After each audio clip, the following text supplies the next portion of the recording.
just find a way. Just find a way to keep doing what you want to do. And so that's what drives me. My inborn passion for myself and my country. We are going to be trendsetters, we're going to be the trailblazers, we're going to change things. Designed to be this woman who should at least make a difference in someone's life. Social media is a tool created to allow for easy communication. It allows masses to interface, shortening the communication gap. The tool has been used differently by many people in both positive and negative ways. No matter where you come from, no matter your background, it is a tool available to almost everyone. Born in Washington, D.C. on Women's Day in 1989, Mazuba Kapambwe's life has been shaped by social media. So I was born in 1989, so I'm now 28. I was born on International Women's Day, which is March 8th, which I love because it's always a public holiday. And I feel like it's just my holiday. But I was born in Washington, D.C. in the USA. My parents were there, they were in the Foreign Service there, so I was born there. And then I have an older sister that was born in 1987 here in Lusaka, Zambia. And then I had a really lovely childhood.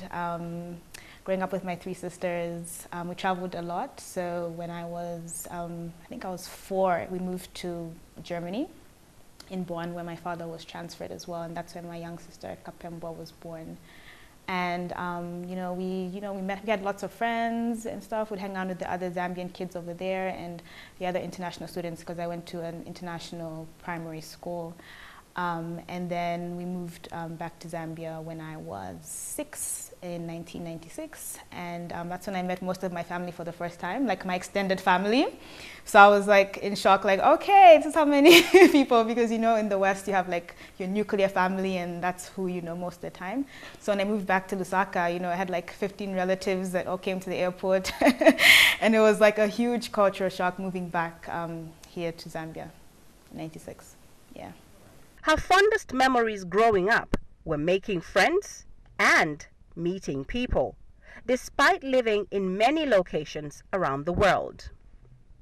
Well, I remember we went to the White House, even though I saw pictures, even though I don't really exactly remember being there. But then, so there was the annual Easter egg roll that used to happen, where the president would invite all the foreigners to come, the people who were representing Zambia and the other countries that were there in Washington, D.C. So at the time, George Bush Sr. was president.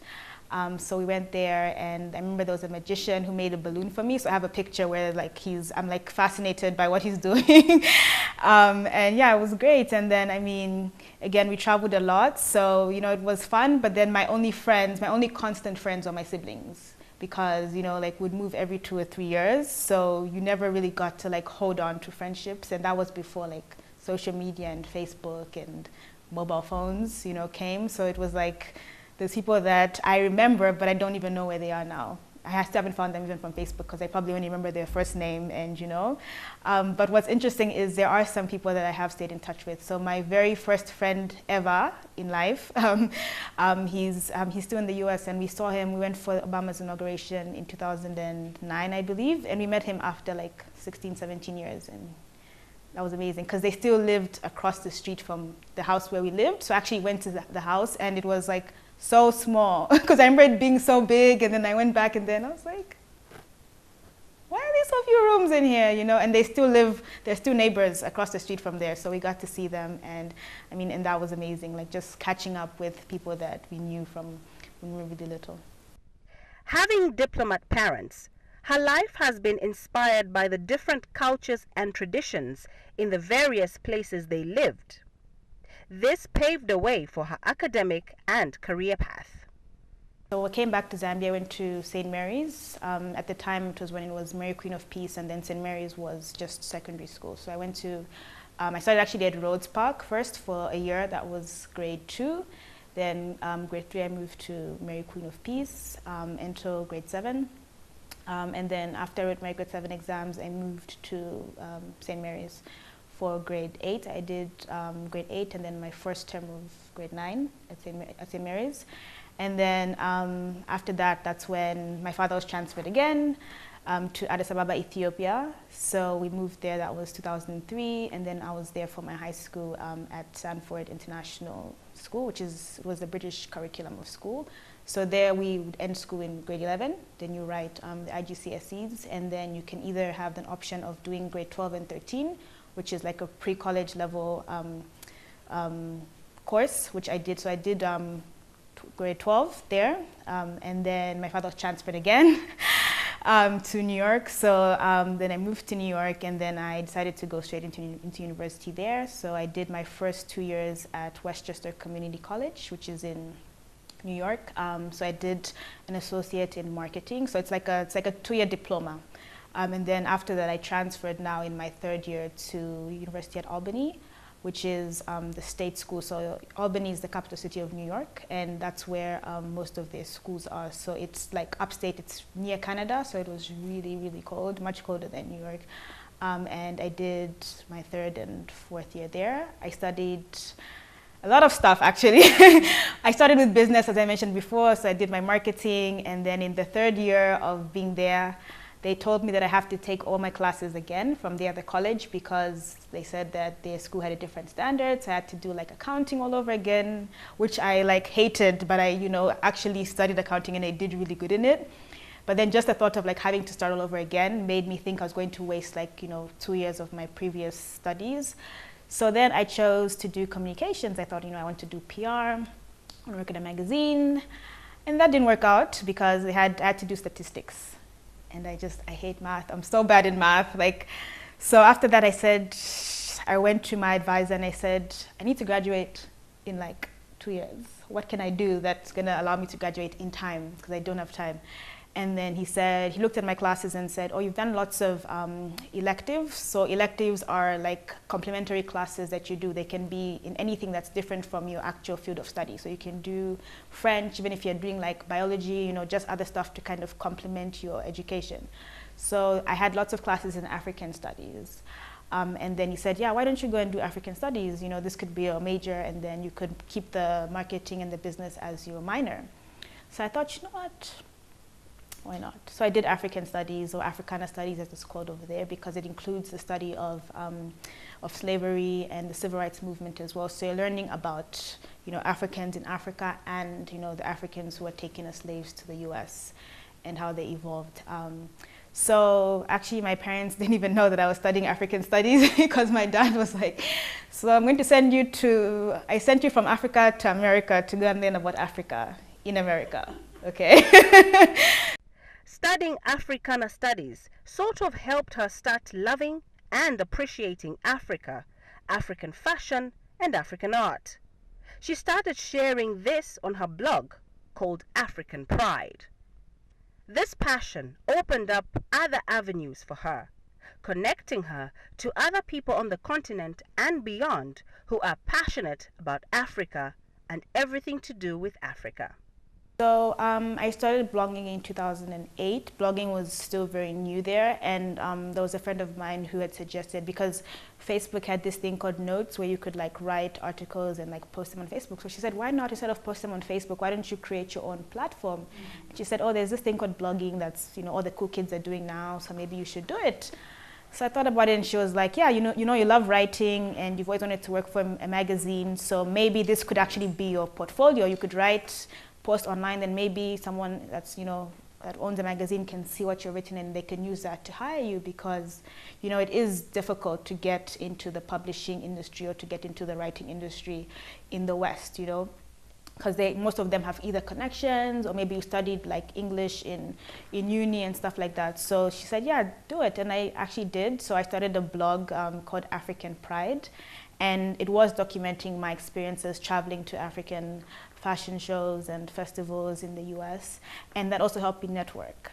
So literally, I think, so after that, I even bought a small camera, and I said, you know what, in addition to blogging, I want to start a video channel on YouTube.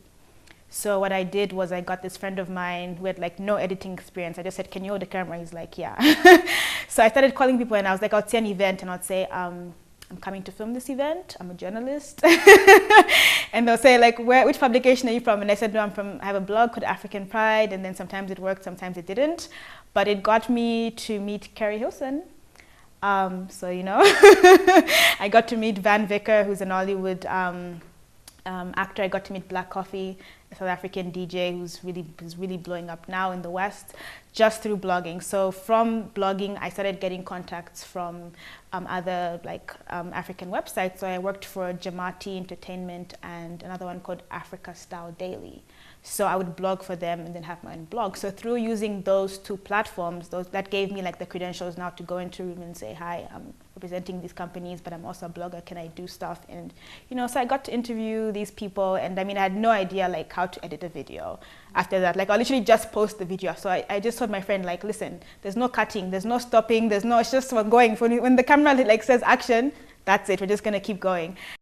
Statistics show that Africa has a young population, and all these young people are striving to be heard, to be included, and to be taken serious. Mazuba advises the younger Zambian to take their African and Zambian brands serious. This belief helped her evolve her blog from African Pride to Afro Socialite, which is actually still on a growth path. Your personal brand starts with what you're interested in. I think because like blogging, for instance, is so popular now, a lot of people are doing it just to do it, just say, oh, I have a blog, right? But I think you actually have to have something to say that's different. So for myself personally, what I saw was that I love to attend, you know, African-inspired events. So I kind of came up with the name Afro Socialite. And socialite is, you know, obviously a socialite who goes to events, and then the Afro was coming from, you know, being African and being Afropolitan, which pretty much means someone who embodies different parts of Africa, you know. So someone who may be Zambian like me, but I love Ethiopian food, for instance, and, you know, I would love to wear a Nigerian outfit and, you know, things like that. So that was my brand, and it still is my brand, Afro Socialite. So after that, I created a blog called Afro Socialiting. So I came up with this whole new word, and then, you know, I kind of evolved, and now my blog is called I Am the Zuba, which is more, you know, kind of in line with where I'm going. I see my blog as it evolves as I grow.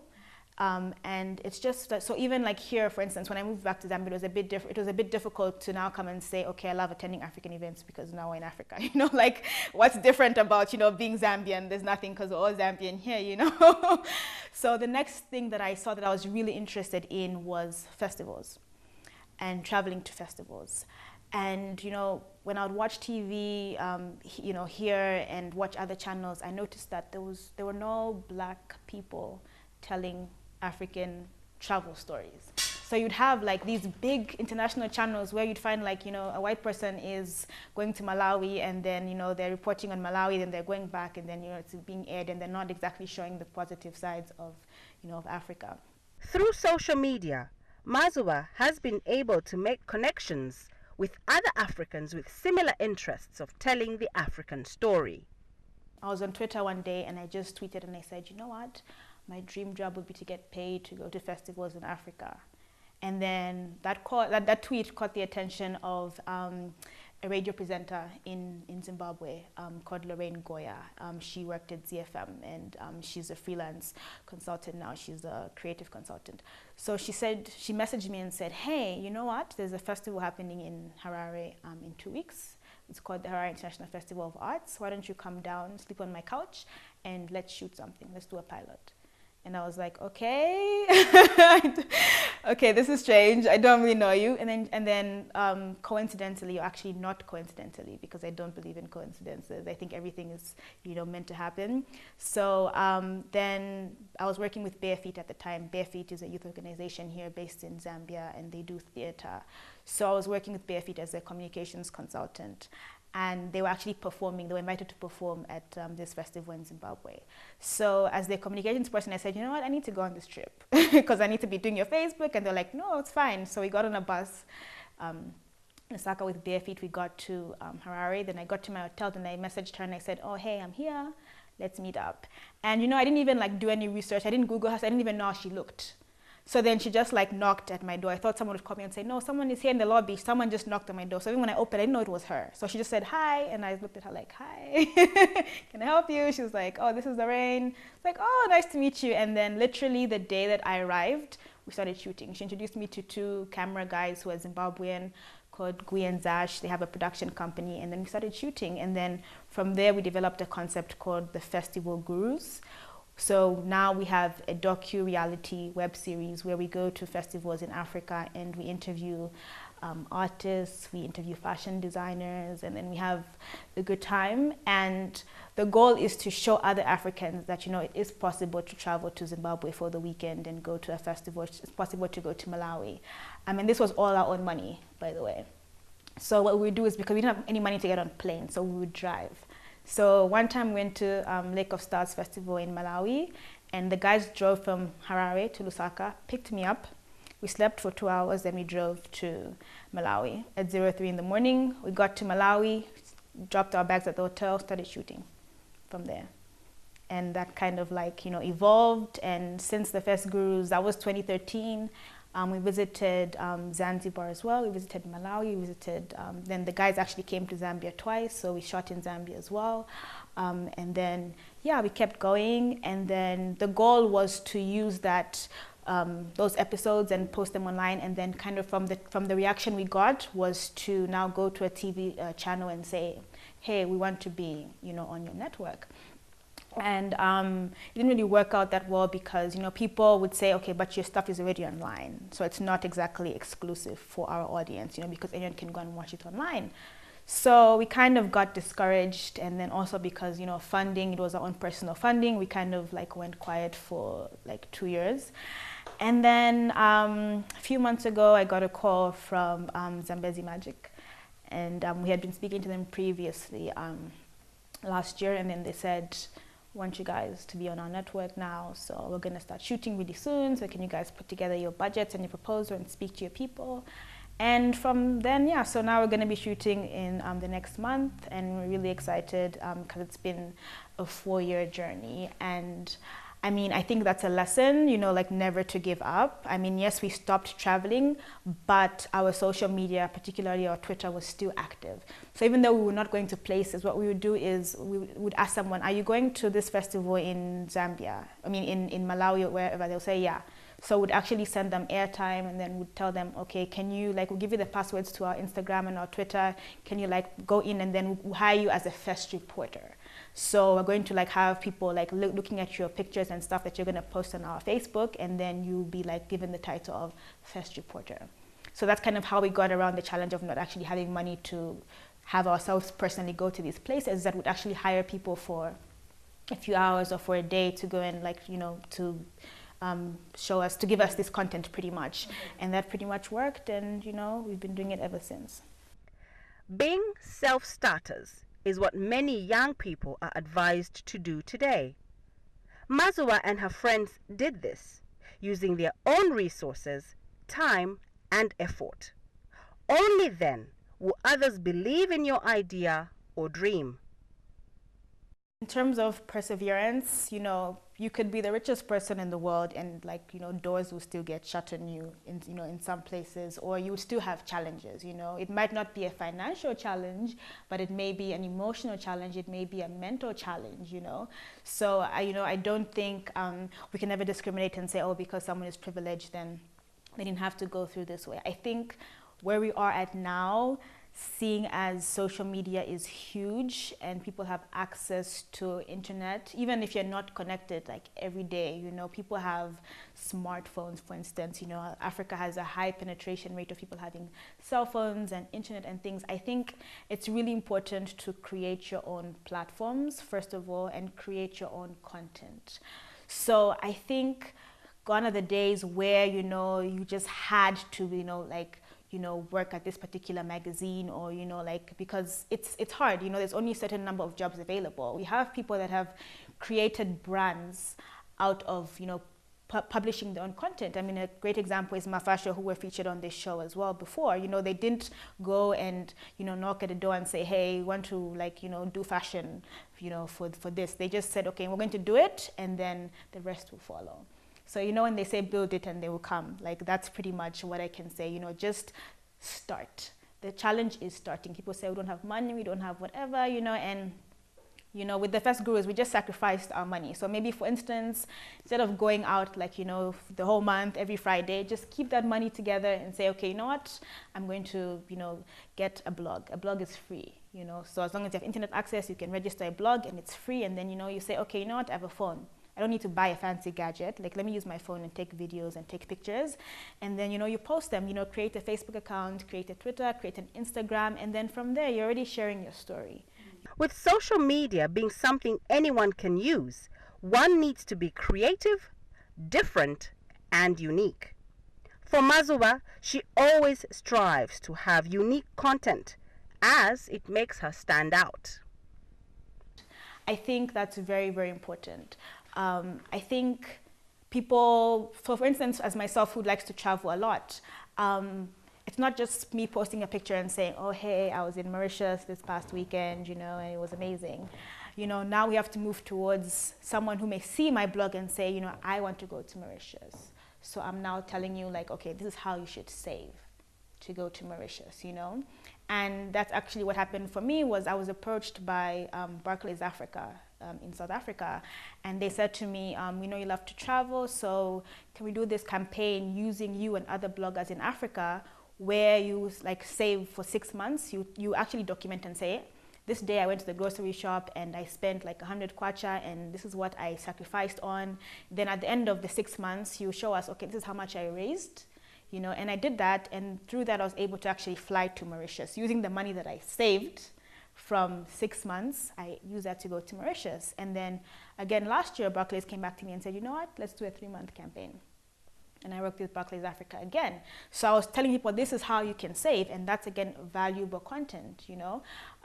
Recently I did a blog post. My most recent blog post is about, it's I think 21 date ideas to take your relationship to the next level. So I kind of noticed that in Osaka people are like, there's nothing to do because, you know, we just do dinner and drink with my husband and my boyfriend, but like what else can we do that's like fun? So I kind of like did my research and I was like, you know what, there are actually things that you can do for like 25 kwacha. You can go to Mundawanga and walk in the gardens for 25 kwacha, and that's like, that could be a date. You can go watch a movie outside. They're doing these outdoor movies now, you know, that's cool. You can even go to Kalimba Farm. Like I haven't been there in years, you know, but it's something that, you know, is fun and it's cool. You can go paintballing, so different things. And just from posting that on social media, people were like, oh my God, I'm gonna try number 7. I'm going to try number 6 with my husband. I'm going to try number 5 with my boyfriend. And we're going to take pictures and we're going to send to you when we go so that you can see that we actually did this. And that's creating valuable content, you know, because it's something people want to know.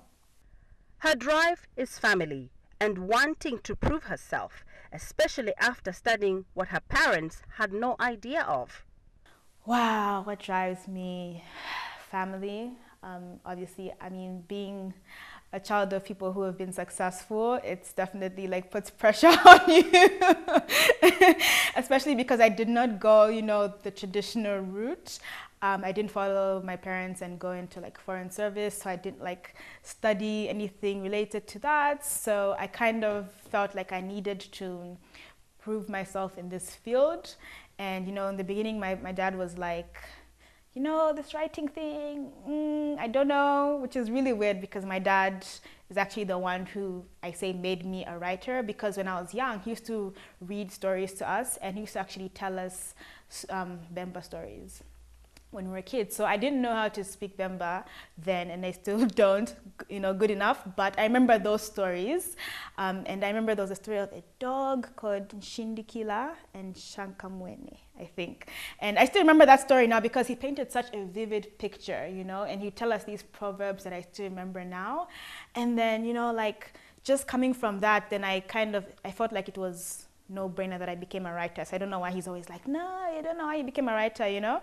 And then you know, after he saw me publishing things and people like, you know, reading magazines, now he goes to people, he's like, my daughter wrote this, can you go on page 25? You've seen her name, you've seen, you know, that's my daughter. So, you know, so just like coming from that, like, you know, drove me. And then just like, you know, seeing where we are in the world now and seeing that Zambia, the creative industry isn't, you know, as, you know, it's not where we want it to be. And I feel like there's so much opportunity. There's even more opportunity here than over there because, you know, everyone is a blogger over there. You know, it's like, it's really saturated. But when you come to Zambia and you just find your niche, whether it's in fashion or cooking or travel or whatever, like, you know, you can actually be the first one. You can be the first person to have this blog. But, you know, if you go to the West, there's like 100,000 people who have like blogs about fashion or blogs about cooking or whatever, you know? So I'm really excited and driven by the young people who are creating content in Zambia. Like, you know what I want to really see is people that are writing in local languages, people blogging in local languages. I'd love to see blogs about that. I mean, we're seeing people now that are vlogging now, they're using YouTube and they're coming up with these short videos and they're so cool. And I really want to see more of that because, I mean, you know, you can never have too much content, you know, and there's like so many little areas that you can focus on.